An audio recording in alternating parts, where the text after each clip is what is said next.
dipersembahkan oleh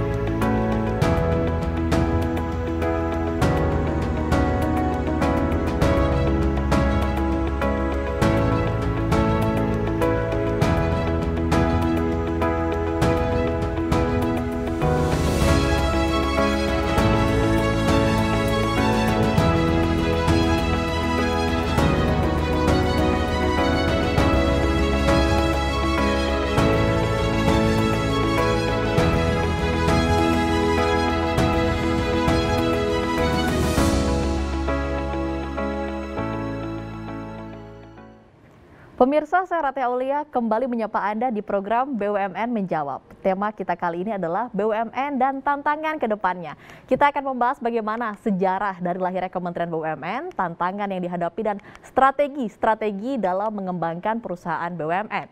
Narasumber kita kali ini adalah orang pertama yang ditunjuk menjadi Menteri BUMN di Republik Indonesia, yang pada saat itu namanya adalah Menteri Negara Pendayagunaan BUMN. Saat itu beliau diberi tantangan tidak hanya untuk merestrukturisasi sektor negara, tetapi juga untuk menciptakan kementerian baru untuk mengkonsolidasikan 159 perusahaan pemerintah. Sepak terjangnya dalam BUMN tak sebatas itu saja, ia juga pernah menjabat menjadi Komisaris Utama Telkom dan juga Pertamina.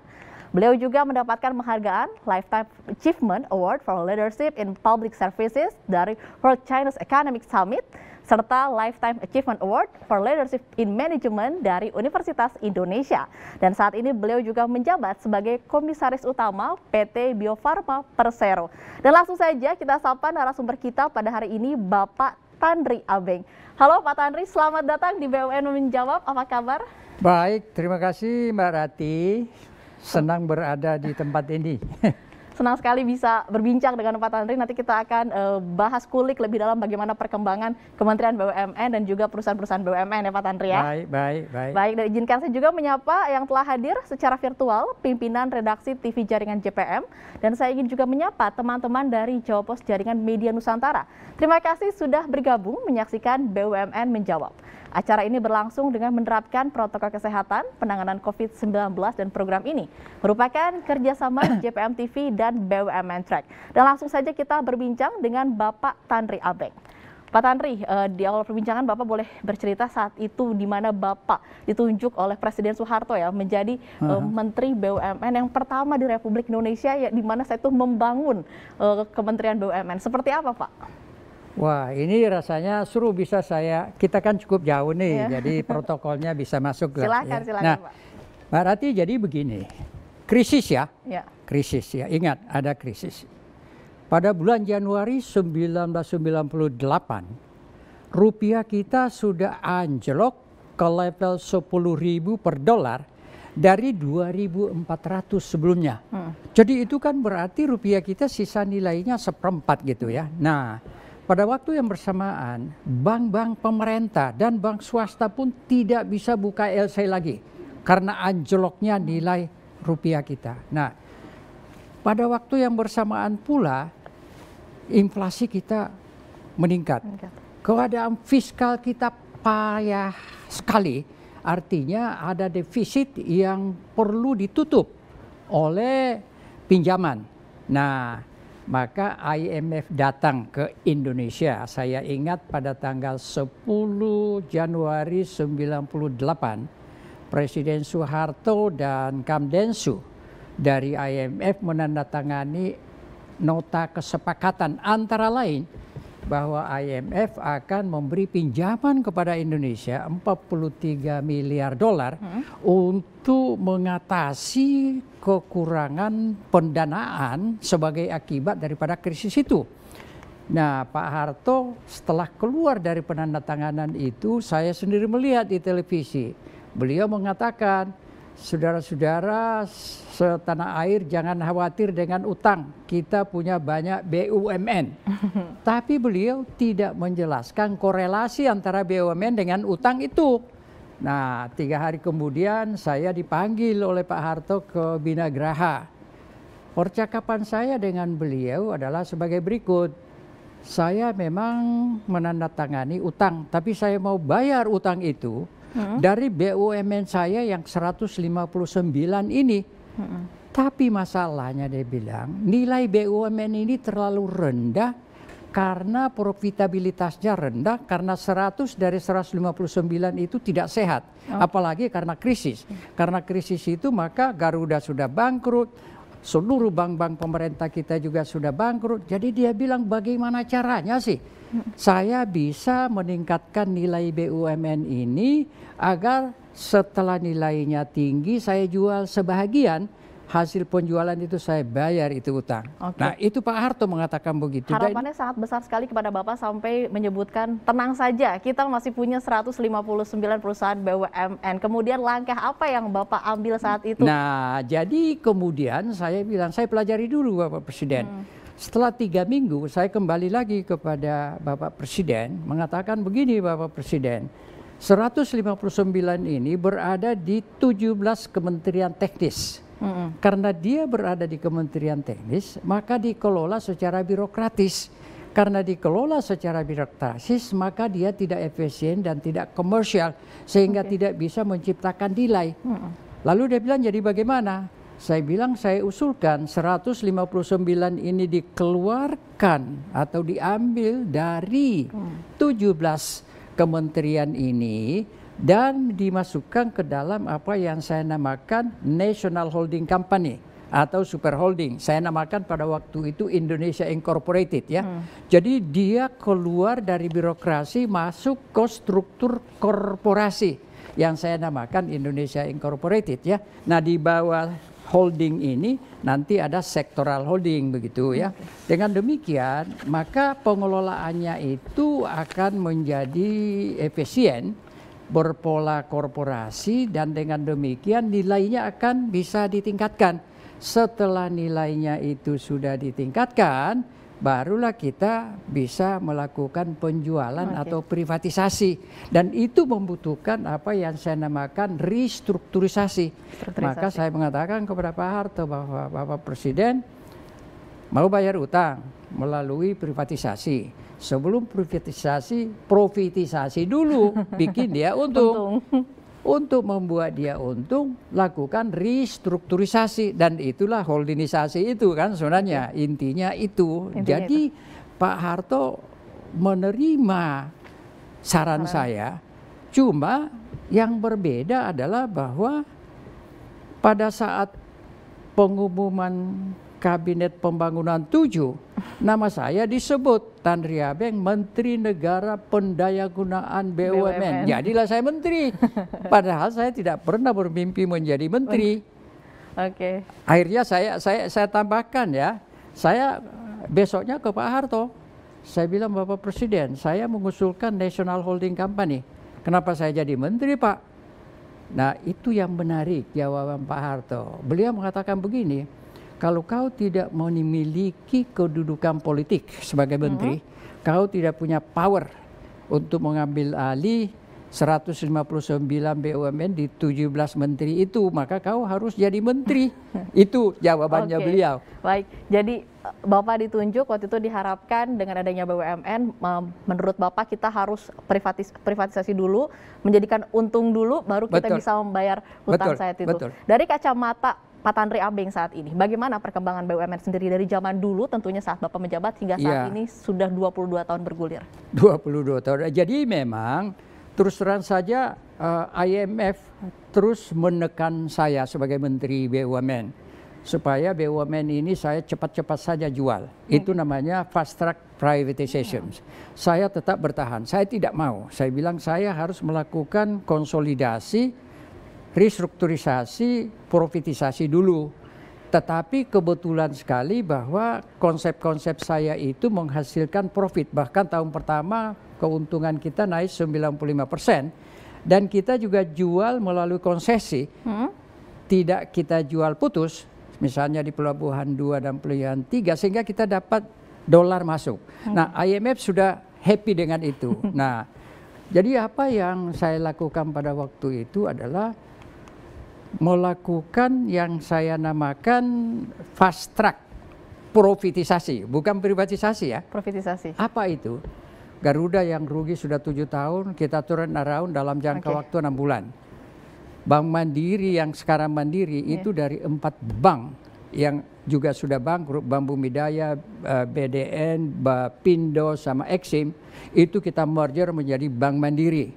Lalu yang lain-lain misalnya di sektor perkebunan kita turn around menjadi very profitable.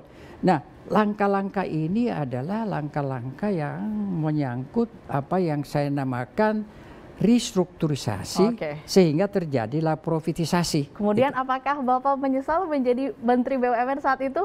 Usai jeda kita akan membahas, tetaplah di BUMN menjawab.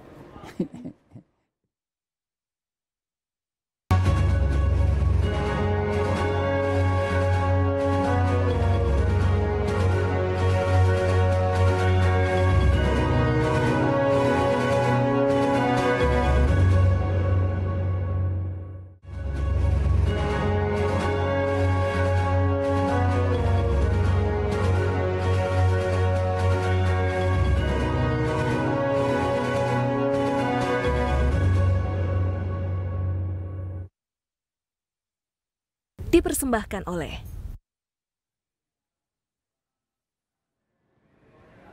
Anda masih menyaksikan BUMN Menjawab bersama saya Ratih Aulia dan masih bersama Bapak Tanri Abeng. Pak Tanri, bisa langsung dijawab bagaimana saat itu menyesal atau tidak mendapatkan mandat menjadi menteri? Jadi saya juga kaget ya waktu saya bertanya kepada Pak Harto, Bapak Presiden, saya mengusulkan National Holding Company, kenapa saya jadi menteri? Beliau menjelaskan bahwa ya Anda harus memiliki kedudukan politik. Beliau yang tanya kepada saya, apakah saudara tidak menyesal menjadi menteri? Berarti pertanyaan saya pernah ditanyakan Pak Harto pada saat itu ya Pak? Pak Harto bilang, apa menyesal menjadi menteri? Saya menjawab, kenapa Bapak Presiden? Ya gaji menteri kecil, tidak sebesar gaji manajer 1 miliar katanya. Jadi guyong juga beliau itu. Saya bilang jangan khawatir Bapak Presiden, saya sudah hidup berkecukupan. Tapi solusi Pak Harto adalah semua posisi komisaris, karena saya komuk di 3 perusahaan, dia bilang terusin aja. Nah itu juga saya menghargai seorang pemimpin yang memperhatikan anak buahnya gitu. Jadi ya saya tidak menyesal, bahkan saya merasa saya diberikan tanggung jawab dan paling tidak meletakkan dasar-dasar daripada struktur dan pengembangan BUMN yang sekarang diteruskan oleh menteri-menteri sesudah saya. Jadi saya senang gitu. Kemudian Pak, saat ini BUMN itu dibuat semacam sistem klasterisasi, gitu, ada sub-sub holdingnya sendiri. Bapak juga dulu pernah membuat grand system dari BUMN ini. Nah, menurut Bapak bagaimana sih arah BUMN ke depan dengan klasterisasi sub holding saat ini? Ya, jadi sebenarnya begini. Sebelum saya meninggalkan kantor Kementerian BUMN di akhir 1999, saya sudah melalui bantuan 6 konsultan internasional membuat blueprint roadmap BUMN ke depan. Itu 24 buku.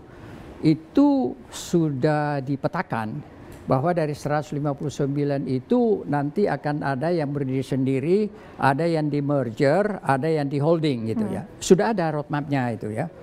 Tetapi kan begitu banyak pergantian Menteri BUMN. Bahkan Pak Erick Thohir sekarang ini Menteri BUMN yang ke-9.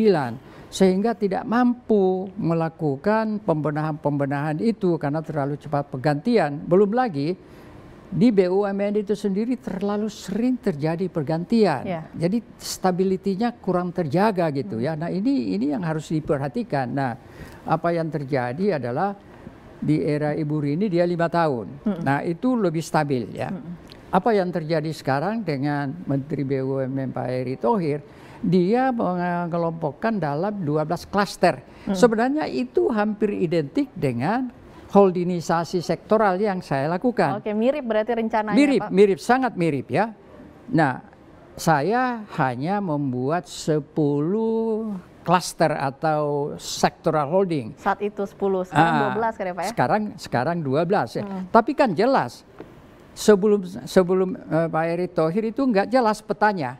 Jadi saya menganggap peta Pak Erick ini sangat mirip dengan peta yang sudah saya kembangkan menjadi blueprintnya BUMN itu. Sehingga sekarang ini sebenarnya sisa bagaimana mengeksekusi rencana-rencana daripada pengembangan setiap klaster. Oke. This is the biggest challenge. Karena di sini berarti kita tidak hanya bicara soal restrukturisasi, soal pengelompokan, soal klasterisasi. Yang paling penting di sini adalah menempatkan tenaga-tenaga profesional yang kompeten untuk mengelola BUMN ini. Itu the biggest challenge itu di situ menurut saya. Itu ya, yang paling mendasar adalah orang yang tepat di posisi yang tepat seperti itu ya Pak. Nah, Betul. kemudian untuk Bio Farma sendiri Pak, apa sebenarnya peran komisaris sendiri dalam mendukung transformasi holding Bio Farma Pak? Ya, jadi saya kebetulan sudah jadi komisaris utama di 3 BUMN ya. Saya di Telkom 7 tahun, di Pertamina 4,5 tahun, sekarang baru setengah tahun di Bio Farma. Nah, ada 3 hal yang saya lakukan sebagai formula untuk membina BUMN sebagai komut ya. Formula ini saya namakan the power of 3S, kekuatan daripada 3S. Apa itu? S itu apa? Kekuatan 3S itu adalah strategi, lalu structure, lalu skill. Nah, ini formula di mana-mana pun saya lakukan. Jadi harus ada strateginya, harus ada strukturnya yang besar, yang benar. Tapi yang paling penting itu kembali skill. Artinya sumber daya manusia mulai daripada kemampuan atau skill teknikal, skill manajerial, skill leadership. Ini yang paling penting. Nah, 3 hal ini seorang komut dan dewan komisaris itu harus betul-betul mengawal ini supaya ini terjadi. Nah, di Bio Farma sendiri saya tambahkan 2 hal lagi, yaitu scale dan speed. Kenapa?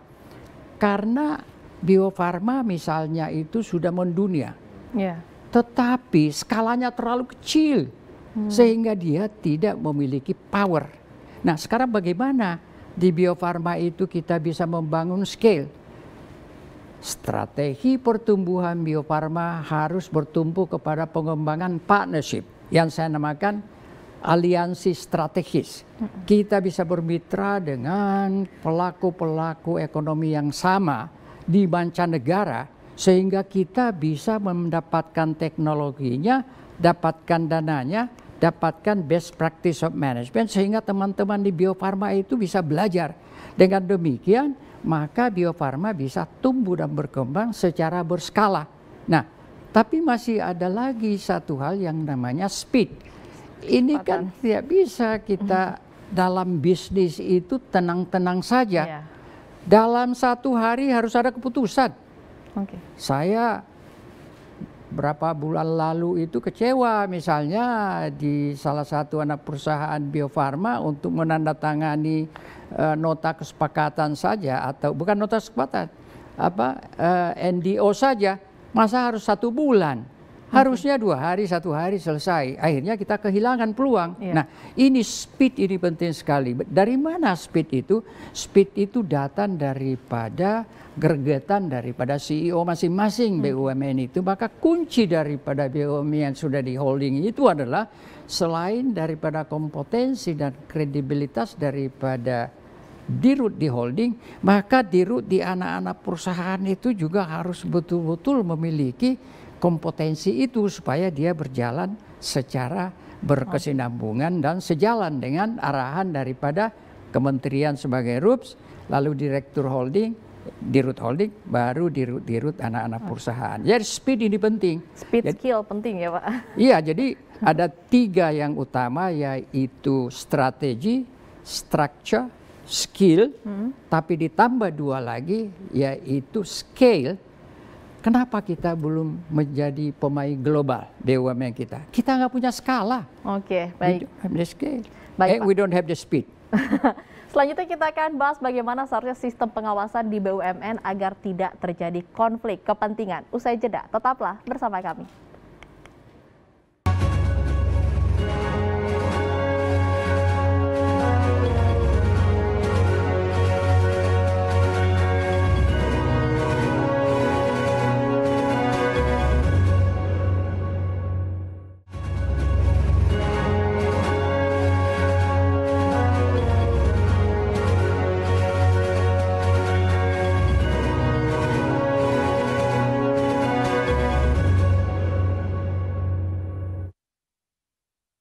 dipersembahkan oleh Pemirsa, Anda masih menyaksikan BUMN Menjawab dengan tema BUMN dan tantangan ke depannya. Pak Tanri nih, menurut Bapak sistem pengawasan di BUMN itu harus seperti apa sehingga tidak bentrok dengan yang namanya konflik kepentingan? Iya. Pertama, kalau konflik kepentingan itu kan sebenarnya sudah diatur. Ada good corporate governance itu sudah mengatur dan bahkan tugas daripada direksi dan komisaris itu ada yang namanya the duty of care and the duty of loyal. The duty of loyal itu kepentingan perusahaan diutamakan daripada kepentingan pribadi. Jadi tidak boleh ada konflik of interest. Tapi mungkin yang lebih substansi lagi pertanyaan Rati adalah bagaimana melakukan pengawasan yang efektif sebagai Dewan Komisaris ya. Begini, pengawasan yang efektif itu hanya akan bisa terjadi kalau Dewan Komisaris mengetahui apa yang akan diawasi. Berarti apa? Berarti Dewan Komisaris harus betul-betul terlibat di dalam proses perencanaan. Nah, setiap korporasi tidak terkecuali dengan BUMN itu punya perencanaan yang disebut perencanaan strategis, biasanya jangka panjang RJPP 5 tahun dan juga ada yang namanya RKP anggaran 1 tahun. Nah, baik RJPP maupun itu RKP setahunan itu dikembangkan bersama-sama direksi dan komisaris. Jadi komisaris jangan diam saja, tunggu hasilnya baru ditanda tangan. Jadi harus ikut gitu. Harus ikut. Karena dengan ikut itu ada 2 hal yang bisa disumbangkan oleh Dewan Komisaris. Biasanya Dewan Komisaris itu kan orang-orang yang sudah punya pengalaman ya. Jadi dia bisa memberikan advice, bisa memberikan wisdom. Nah, kedua, apa yang disepakati antara Dewan Komisaris dan Dewan Direksi dan direksi itu, itulah yang merupakan rencana. Apakah itu rencana 5 tahunan atau 1 tahunan, that is the plan yang menjadi basis untuk pengawasan. Jadi kalau Anda sebagai seorang komisaris tidak paham, tidak mengetahui apa yang akan diawasi, maka pengawasan pengawasan Anda tidak akan efektif. Jadi kembali saya ulangi lagi bahwa sebenarnya yang namanya RJPP, rencana jangka panjang, strategi jangka panjang, itu adalah strategi yang dimiliki bersama antara direksi dan Dewan Komisaris. Jadi mereka sepakat. Tentu diawali dengan presentasi dari direksi, lalu di-challenge secara intelektual oleh Dewan Komisaris dan diberikan mungkin advis-advis yang lain, kearifan-kearifan yang lain, pengalaman yang lain, lalu keluarlah yang namanya rencana jangka panjang ataupun rencana tahunan. Nah, kalau kita sudah mengetahui rencana tahunan itu, maka proses pengawasannya juga akan lebih efektif karena kita tahu apa yang kita awasi. Nah, sesudah itu make sure bahwa pertemuan berkala antara direksi dan komisaris ya, saya di Pertamina maupun di Telkom dulu ya, untuk memformulasikan yang namanya strategi jangka panjang. Bahkan di Bio Farma sekarang kita melakukan apa yang saya namakan retreat. Kita ambil 2 hari untuk memformulasikan, lalu setelah itu selesai, pengawasannya itu tiap bulan kita ketemu minimum. Tapi dalam prakteknya itu kita bertemu 2-3 kali dalam sebulan ya, karena bisnis itu sangat dinamis. Itulah baru bisa efektif. Baik. Jadi harus komisaris harus ikut terlibat. Kemudian juga jangan lupa masalah pengawasan begitu ya Pak ya. Tapi jangan lupa ya, komisaris itu terlibat di dalam pemikiran perencanaan dan pemberian nasihat, tapi jangan terlibat dalam eksekusi. Baik. Kita akan lanjut berbicara nih, telah bergabung bersama kami pimpinan redaksi dari JTV Surabaya, ada Bapak Abdul Rohim. Halo Mas Kim, apa kabar? Halo Budi, selamat siang. Terima kasih atas kesempatan join webinar luar biasa ini. Mas Kim, mungkin bisa memberikan pandangannya nih dari media sendiri mengenai perjalanan BUMN dari masa ke masa. Di sini juga ada Pak Tanri Abeng selaku Menteri BUMN pertama di Republik Indonesia. Silahkan Mas Kim. Baik, terima kasih Bro. Selamat siang Pak Tanri Abeng. Selamat siang Mas. Terima kasih sekali Pak. Ya. Ini Bapak ini idola saya waktu mahasiswa Pak. Saya bermimpi suatu saat bisa sehebat Pak Tanri Abeng, dan ini saya melihat Bapak tidak berkurang sedikit pun pemikiran dan cara bertutur Bapak seperti 20-25 tahun yang lalu. Terima kasih Pak Tanri Abeng. Terima kasih Pak, Mas. ini saya punya pemikiran demikian Pak terkait BUMN. Seperti kita pahami bahwa tadi Bapak bisa koreksi terkait owned state company ini kan Pak, kan kita harapkan ke depan itu kan less is more, jadi semakin sedikit keterlibatan negara dalam korporasi yang menyangkut kepemilikan mereka itu tentunya akan lebih baik, karena itu menunjukkan bahwa dunia usaha kita sudah memenuhi kualifikasi yang seharusnya dan sehat. Artinya negara akan fokus ke sektor-sektor yang esensial untuk memenuhi kewajibannya mensejahterakan rakyat. Nah sekarang kita kan masih 159 BUMN ya Pak tadi. Iya, mereka dengan format Pak Erick Thohir sekarang dengan clustering, lalu dulu Bapak menginisiasi dengan merger holding, dan kita sekarang kan dapat perusahaan-perusahaan BUMN yang kuat luar biasa seperti Bank Mandiri di sektor keuangan, lalu di sektor telekomunikasi dan kepelauan. Bapak melihat ke depan apakah memang roadmap BUMN itu akan menuju kepada bentuk-bentuk BUMN yang lebih esensial dan secara jumlah juga tidak banyak Pak. Kalau tidak banyak itu apa Pak yang masih bisa dipegang oleh negara, mana sektor yang sudah seharusnya dipercayakan ke kalangan korporasi. Begitu saja Pak Tanri Abeng, terima kasih sekali. Baik, Oke, jadi baik. Pak Tanri, kita tahan dulu, kita akan break dulu sebentar, nanti kita akan kembali lagi, tetaplah di BUMN menjawab. Baik.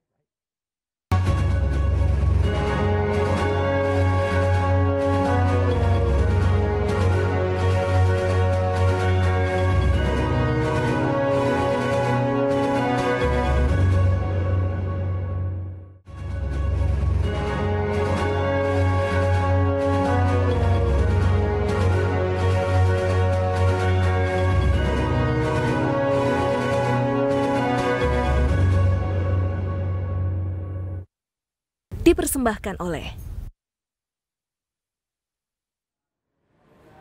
Ya pemirsa, terima kasih, tetap di BUMN menjawab, masih bersama Bapak Tanri Abeng. Pak, bisa langsung dijawab aja tadi pertanyaan dari Mas Kim, bagaimana nih clustering ini berjalan? Ya, jadi kalau saya bisa tangkap, memang BUMN itu misinya sebenarnya meng-create value ya, menciptakan nilai secara ekonomi dan secara sosial. Bahkan saya bisa tambah juga secara politik. Kenapa? Kalau BUMN itu bisa memberikan kontribusi supaya masyarakat itu tenang, maka stabilitas politiknya juga akan terjaga. Jadi sebenarnya ada tiga, nilai ekonominya, nilai sosialnya, nilai politiknya. Nah, disinilah saya kira kita perlu memilah-milah BUMN itu. Nah, dalam roadmap yang saya bangun dulu, untuk menjadi 10 sektoral holding, itu sebenarnya sudah bisa fokus di situ. Kalau sekarang ini kan 12 klaster, kurang lebih sama lah ya. Pada saat ini, kalau saya tidak salah, BUMN kita itu sudah terkelompok di dalam 42 kalau nggak salah ya, dari 159, sekarang sisa 42. Dan saya kira harus kemudian terus dikonsolidasi, sehingga mungkin hanya akan menjadi 10 atau 12. Nah, tapi dari 10 atau 12 itu, kita juga harus melihat fokusnya masing-masing di mana.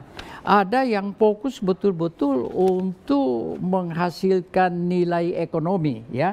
Jadi profit making, bermain di pasar dunia, kompetitif, dan harus diberikan kewenangan untuk bisa mengembangkan usahanya sehingga dia tidak saja kompetitif secara nasional tapi juga secara global. Nah, ini satu sektor ya, misalnya di bidang telekomunikasi, di bidang perbankan, bahkan di bidang pertambangan, banyak yang memang bisa digerakkan secara komersial. Nah, ini tugasnya apa? Tugasnya untuk menunjang ekonomi, bayar pajak, bayar dividen, dan menyumbang kepada negara secara finansial gitu ya. Nah, lalu ada BUMN yang mungkin bagian daripada penugasan untuk agent of development. Misalnya saja di sektor-sektor pangan misalnya ya, sektor pertahanan pun ya. Nggak mungkin ya sektor-sektor ini kita tuntut untuk untung gitu ya. Bahkan semua BUMN sebenarnya memiliki fungsi sosial. Ambil saja misalnya Pertamina. Kalaupun dia itu komersial dan menghasilkan keuntungannya rata-rata 30 triliun per tahun waktu saya di sana ya. Tapi mereka juga masih punya fungsi sosial. Kalau negara mengatakan harus jualan satu harga sampai ke Papua. Jualan satu harga sampai ke Papua. Jadi fungsi sosial kalau di BUMN itu tetap ada, tetapi the fokus harus jelas. Mana yang fokusnya di komersial, ekonomi, mana fokusnya pembangunan, mana fokusnya itu sosial saja. Nah, ini barangkali yang harus ditata oleh menteri yang sekarang bersama-sama dengan pemerintah, bahkan dengan DPR. Supaya tidak ada kesimpan siuran antara pengawasan DPR dengan eksekusi pemerintah melalui Kementerian BUMN. Itu yang saya kira kita harus tata Mas ke depan ini dan harus cepat. Oke, baik Mas Kim, bagaimana? Cukup? Ya, sebenarnya satu fungsi politik kan Pak. Pak tadi Albert tadi juga singgung, bukan tempat untuk memberi pekerjaan para sukarelawan dan Pak tadi ada harusnya. Iya, jadi kan begini. Saya mengatakan bahwa kalau BUMN ini harus efisien, produktif, dan menciptakan nilai. Ada dua hal yang harus kita lakukan dari proses manajemennya ya. Ini proses manajemennya. Satu, ada yang saya namakan dibirokratisasi. Jadi jangan birokrasi karena bisnis membutuhkan pengambilan keputusan yang cepat. Maka struktur organisasi baik itu di kementerian maupun di holding dan BUMN itu harus ramping. Itu satu. Yang kedua yang saya namakan dipolitisasi. Ya memang karena pimpinan di BUMN ini adalah seorang menteri yang saya dulu sebenarnya ya bukan saya tolak, tapi sebenarnya bukan keinginan saya. Tapi ya itu adalah keputusan politik. Saya harus saja menteri. Sampai sekarang masih menteri. Nah, karena dia menteri, tidak mungkin sama sekali terbebas dari intervensi politik. Tidak mungkin sama sekali terbebas. Makanya saya mengatakan, udahlah Indonesia Inc. super holding saja nantinya. Tapi itu butuh persiapan. Kalau Anda mau masuk ke super holding, harus Anda putuskan sekarang untuk super holding tahun 2024. Nggak bisa besok super holding sudah selesai. Ini semua membutuhkan keputusan politik sekarang untuk bisa dieksekusi, diimplementasi 3-4 tahun yang akan datang. Tapi keputusan politiknya harus dari sekarang. Itu kira-kira Mas. Oke, baik. Terima kasih Pak Tadi, luar biasa penjelasannya. Baik, terima kasih telah bergabung bersama kami pimpinan redaksi dari JTV Surabaya, Bapak Abdul Rohim. Terima kasih Mas Kim, sehat selalu. Terima kasih Mbak Bumi. Pak Tanri, Bapak ini kan sudah menjadi komisaris utama di BUMN, di Pertamina, kemudian juga di Telkom begitu, dan saat ini di Bio Farma. Nah, menurut Bapak sendiri sebenarnya apa gitu key factor apa yang harus dimiliki oleh leader-leader BUMN ini untuk mengembangkan bisnisnya? Ya, jadi kita memang harus bicara mengenai kepemimpinan ya, leadership. Saya mengatakan bahwa organisasi atau BUMN itu hanya akan sebaik pemimpinnya. Itu sudah rumusan saya. Bahwa negara pun hanya akan sebaik pemimpinnya. Maka di BUMN ini yang kita harus cari adalah pemimpin. Nah, Anda tanya kriterianya apa gitu. Iya. Sebenarnya kriterianya itu sudah dirumuskan oleh Pak Erick Thohir mengenai kepemimpinan akhlak ya. Tetapi itu gampang kalau kita hanya menghafal apa itu akhlak amanah sampai kepada kolaboratif misalnya. Yang kita harus tangkap daripada akhlak itu ada 3 elemen. Elemen pertama adalah integritas. Dan itu adalah amanah sama loyal kan. Elemen kedua itu adalah intelijen. Dan itu adalah kompeten dan adaptif. Elemen ketiga itu teamwork. Dan itu adalah kolaboratif sama harmonis. Jadi ada di situ semua. Nah, jadi yang harus dimiliki oleh pemimpin-pemimpin di BUMN itu yang pertama integrity, 1. Integritas. Yang kedua intelijen. Intelijen berarti termasuk inovatif. Ya. Adaptif tidak cukup, harus antisipatif sekaligus ya. Nah, itu yang kedua. Yang ketiga, seorang pemimpinnya haruslah mampu untuk bisa menggerakkan dan melakukan pembinaan daripada organisasinya sehingga semua orang yang ada di dalam organisasi itu bisa melakukan yang saya namakan teamwork, kerjasama. Karena begini, saya sudah menyebut tadi bahwa diperlukan speed, kecepatan. Ya, kecepatan tidak akan terjadi kalau tidak ada kerjasama. Karena tidak mungkin seorang itu nyelono mengambil keputusan sendiri tanpa ada keterkaitan pihak-pihak yang lain di dalam organisasi. Jadi harus ada kerjasama. Nah, tapi satu hal, kerjasama itu akan terbentuk bila mana di dalam lingkungan atau organisasi itu ada yang disebut dengan trust, saling percaya. Atasan percaya kepada bawahan, antara bawahan juga saling percaya. Jadi yang harus dibentuk di dalam BUMN itu sebenarnya ada the culture of trust. Oke. Itu yang harus dibentuk. Culture Jadi of trust. dengan trust itu terjadilah kerjasama. Baik. Kerjasama itulah yang melahirkan speed. Dan speed itu yang melahirkan pengambilan keputusan yang bisa berdampak kepada competitiveness. Oke, baik.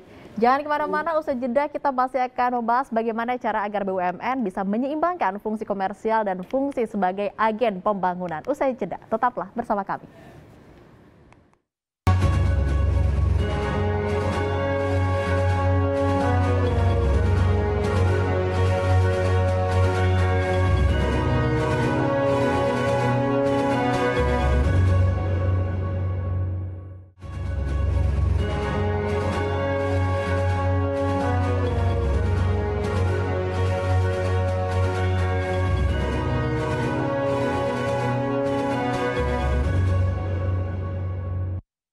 Dipersembahkan oleh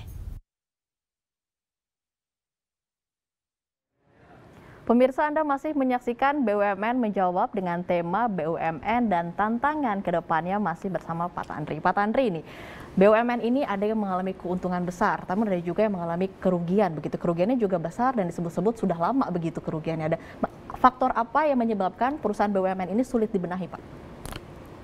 Faktor apa yang menyebabkan permasalahan itu muncul dari lama hingga sekarang dan sulit dibenahi? Ya, jadi sebenarnya begini, saya sudah menyinggung tadi ya bahwa organisasi termasuk BUMN itu hanya sebagai pemimpinnya. Ya. Kalau BUMN yang seyogyanya itu melahirkan atau menghasilkan keuntungan tetapi kemudian dia rugi, itu coba dilihat manajemennya bagaimana. Manajemennya. Tapi jangan hanya menembak kepada direksi ataupun eksekutifnya. Coba juga lihat apa tugas daripada Dekom. Tadi kan Anda menanya bagaimana supaya Dekom itu efektif ya. Dekom itu bertugas untuk mengawal perilaku dan gerak-gerik daripada yang namanya eksekutif itu supaya tidak keluar dari jalur yang sudah disepakati. Dan kalau ada masalah, direksi harus langsung bisa berkomunikasi dengan komisaris. Terkadang para direksi ini dia diam saja dan juga Dekom tidak mengambil langkah-langkah antisipatif dan approach untuk bisa melihat, loh ini ada yang salah, kita harus langsung mengambil langkah-langkah. Jadi kalau Dewan Komisaris tidak aktif, ini bisa mengakibatkan BUMN itu kemudian saya istilahkan menabrak karang gitu ya. Menabrak karang bisa tenggelam gitu ya. Nah itu yang saya kira harus kita benahi. Oke, baik. Ya. Di negara tetangga kita nih seperti Singapura dan Malaysia, perusahaan BUMN itu seperti diurus oleh perusahaan tersendiri, yaitu ada Temasek dan juga Khazanah. Nah, menurut Bapak sendiri apakah sistem demikian itu kompatibel jika diterapkan di Indonesia sendiri? Sebenarnya kalau kita lihat apakah Temasek atau Khazanah, Khazanah itu terus terang saja tahun 2003 datang juga belajar ke saya, dia ambil buku saya itu. Jadi Khazanah itu lebih kepada investment holding gitu ya. Jadi dia hanya melihat bagaimana BUMN mereka itu yang pada umumnya adalah bahkan seluruhnya di sektor komersial. Jadi tidak yang mengurusi fungsi-fungsi sosial atau agen pembangunan. Jadi clear kan? Makanya saya mengatakan di kita juga dari 159 yang sekarang mungkin menjadi 42, itu kita harus lihat mana yang harus fokus kepada commercial orientation, financial orientation, profit orientation, dan mana yang mungkin perlu menjadi agen pembangunan. Nah, kalau agen pembangunan biasanya di negara-negara itu masih berada di atau di badan yang khusus atau di bawah kepemimpinan Kementerian Teknis, ya misalnya sektor pertahanan misalnya ya. Jadi ini juga kita mesti pilah-pilah gitu. Apakah selama ini yang menjadi salah satu faktor masalah begitu sulitnya membedakan antara peran sebagai agen pembangunan kemudian juga sebagai fungsi komersialnya? Apakah ini Pak sulit menerjemahkan fungsi tersebut? Nah itu walaupun itu salah satu, tapi bagi saya itu tidak major ya. Karena kembali apakah Anda mengurusi BUMN sebagai agen pembangunan yang memiliki fungsi sosial, tetap saja Anda harus memiliki pemimpin yang kompeten. Jadi kuncinya di situ ya. Tetapi memilah dan memisahkan antara BUMN yang economically mempunyai misi to produce profits, itu saya kira penting. Sehingga mereka itu betul-betul bisa didorong ya. Temasek begitu, Khazanah begitu ya. Sedangkan yang memiliki fungsi agen pembangunan atau fungsi sosial, coba kita lihat ya. Misalnya saja Bulog, mana mungkin Bulog kita minta dia untung, kan itu fungsi sosial sebenarnya. Misalnya ya. Jadi ini perlu dipilah-pilah ya. Tapi kembali apa yang saya katakan tadi, apakah BUMN itu memiliki fungsi sosial, agen pembangunan atau komersial, tetap saja kepemimpinannya ini kunci. Tetap saja responsibility daripada CEO, direksi, dan pengawasan komisaris ini kunci. Dan menurut saya, Menteri seyogyanya memberikan authority kepada BUMN itu untuk bisa bergerak secara lincah. Waktu saya menteri, saya tidak pernah campur tangan terhadap apa yang dilakukan oleh direksi itu sendiri setelah saya mengangkat. Itu urusan dia. Kalau dia gagal, saya ganti. Ya. Tapi saya jangan ganti kalau tidak gagal gitu. Baik, kita masih akan berbincang mengenai BUMN dan tantangan ke depannya. Usai jeda, tetaplah di BUMN Menjawab.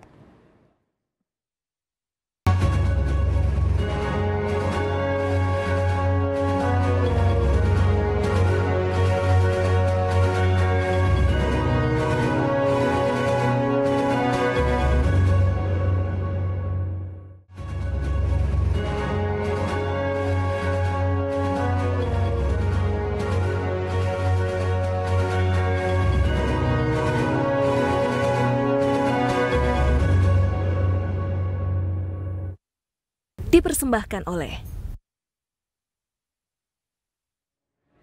Ya pemirsa, Anda di segmen terakhir BUMN Menjawab dengan tema BUMN dan tantangan kedepannya masih bersama Bapak Tantri Abeng, Menteri Negara Pendayagunaan BUMN periode 1998 hingga 1999 dan juga Komisaris Utama PT Bio Farma Persero. Pak Tantri, dengan pengalaman Bapak nih sebagai komisaris di perusahaan multinasional, kemudian juga di Telkom, begitu di Pertamina, dan saat ini juga menjabat di Bio Farma, sebenarnya apa Pak yang menjadi key efektif itu untuk Bapak yang Bapak terapkan di Bio Farma saat ini gitu? Ya, jadi saya begini ya, saya sudah singgung sebelumnya ya bahwa saya memiliki formula untuk bisa membantu pengembangan BUMN. Karena begini ya, BUMN sebagai korporasi itu harus tumbuh dan berkembang. Kalau dia tidak tumbuh, dia akan mati atau paling tidak untung. Jadi growth, pertumbuhan harus menjadi sasaran utama daripada manajemen yang harus drive oleh Dewan Komisaris ya. Nah, oleh karenanya saya kembali kepada formula 3S saya itu, strategi, structure, and kemudian skill. Nah, ini penting ya, bahwa strategi itu dalam dunia yang begini mengglobal itu perlu diupdate setiap tahun. Kalau bisa, barangkali bahkan quarterly you have to look at the strategy. Nah, strategi itu adalah domainnya direksi dan komisaris, bukan hanya direksi saja. Jadi selagi komisaris terlibat di dalam strateginya, maka kemudian komisaris harus fokus kepada eksekusi. Apakah direksi melaksanakan eksekusinya sesuai dengan strategi kan? Nah, itu adalah tugas daripada Dewan Komisaris itu. Yang terjadi biasanya adalah keterlambatan. Ada kesalahan yang dibiarkan terluntang-lantung gitu, tidak diambil pembenahan. Itu salah satu yang harus menjadi perhatian khusus daripada khususnya seorang komisaris utama. Karena komisaris utama memimpin Dewan Komisaris kan, dan Dewan Komisaris harus bekerja sama dengan direksi. Jadi komisaris utama ini menurut saya, pengalaman saya, punya fungsi yang sangat strategis.